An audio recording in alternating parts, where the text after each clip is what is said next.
Welcome to The Last Track, where we help people showcase the last track of their life story in their final wishes. I am your host, Brian Norris, the co-owner of Bateman Funeral Home in Newport, Oregon. Just like a song can bring you back to a day, a time, and a memory, so too can a well-planned service.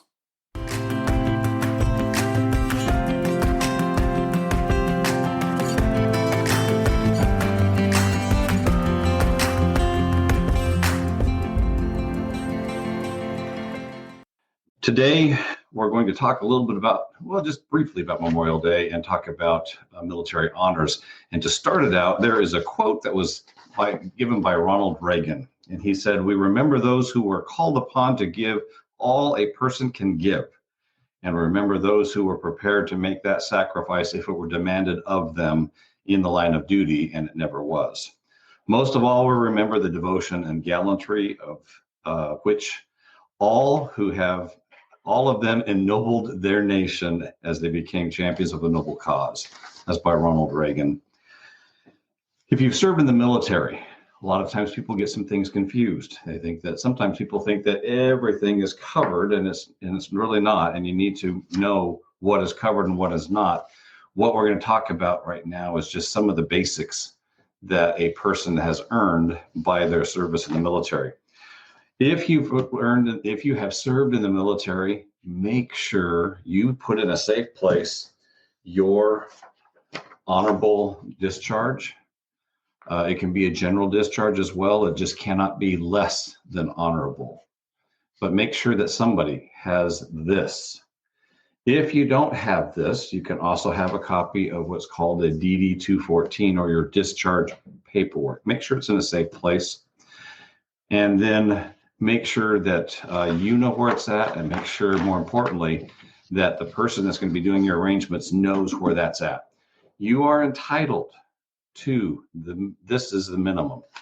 You have the right and the privilege to be able to be buried in a national cemetery, in maybe a military state cemetery, as well as there are some posts within the United States that have places that you can be buried, and you have the right to be able to be buried in those. Generally, we see like a national cemetery. And here in Oregon, we have a couple. One's Willamette National Cemetery, beautiful, up in the Portland area. Another one down in Roseburg. But you have the right to be buried or placed in a niche if you're going to be cremated. Now, you don't have the coverage of getting there, being picked up, cremated, getting ready for burial. But everything from the gates of the cemetery in are covered, and you need to understand that. One of the things that everybody always sees on TV or remember, they all say, well, it's a 21-gun salute. Well, it may not be 21 guns, but in a lot of locations, if they have military people present, if there's a detachment there that's available, you do have the right to have the flag. It can be folded. You can have taps played if they are there, and they're available. In some places, they also will do they'll have like 3 rifle volleys with 3 riflemen there. They'll fold that flag and they will present that to the next of kin, and that's a pretty moving and special thing that everybody's entitled to. And that doesn't just take place at the military cemetery, at a national cemetery. That can be done at your church. It could be done at the beach, down on the beach, and you're having a celebration of life there, a park.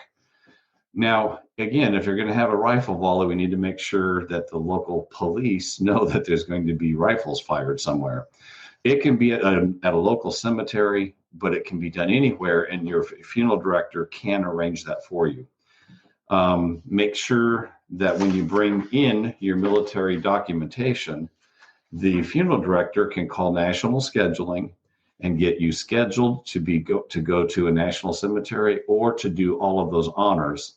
They can take care of all of that for you, or your family can do it themselves if they want to. Something else that a lot of people don't know, if you're at a national cemetery, you also get a marker, like a headstone or your name will be placed on the outside of a niche, and that is also free of charge.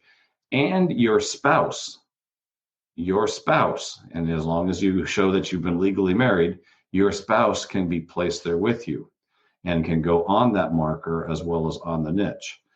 If you're going to be placed in a cemetery just out, a private cemetery, a headstone can also be made at the military expense. Now, installing it at the cemetery is going to be your family's expense, but a free marker is a free marker. I mean, it's about $800 for one of those types of markers. If you have a loved one that has already been placed in a private cemetery and they have a regular marker or a headstone, and you want to commemorate their service, you can get one of these, which is you can get a certificate mailed to you, or you can have one of these, which is an emblem. So if you're in a private cemetery with a private marker, one of these can be placed on the headstone or on the marker.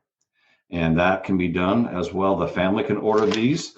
This is is called a claim for a government medallion for placement in a private cemetery. And it's a beautiful bronze, hopefully you can see that, a beautiful bronze emblem, and it will say what branch of service that you served in. And that can be placed at a private cemetery. And I was reading my notes and I thought this is what I was supposed to talk about, but I'm also supposed to talk about a presidential certificate that can be mailed to your family as well. And that's something to talk to your funeral director about getting those made and mailed directly to your family. And it is signed, maybe not personally, but it is signed, at least shows a signature of the current president at the time. So that's a pretty special thing to, and you can have multiple. We've actually ordered up to a dozen for children and grandchildren to receive one of those letters thanking that family for the service of their loved one. Hopefully this has all helped. If you have a chance, please make sure you go to one of your local cemeteries or one of the local events that's being held in your area to celebrate Memorial Day this weekend, as well as if you have no place to go, remember that you can have a national moment of silence, and it is at 3 p.m. your time. And just remember to be able to you can have a moment of silence. You can think about somebody in your family that's given their service and was killed in service to our country. Or if you don't have anyone, you can just think about all of the men and women that have given their all so that we can have it all. Thanks for listening. Again, my name is Brian. Pass it on to somebody that you think would be interested in this. Have a great Memorial Day weekend.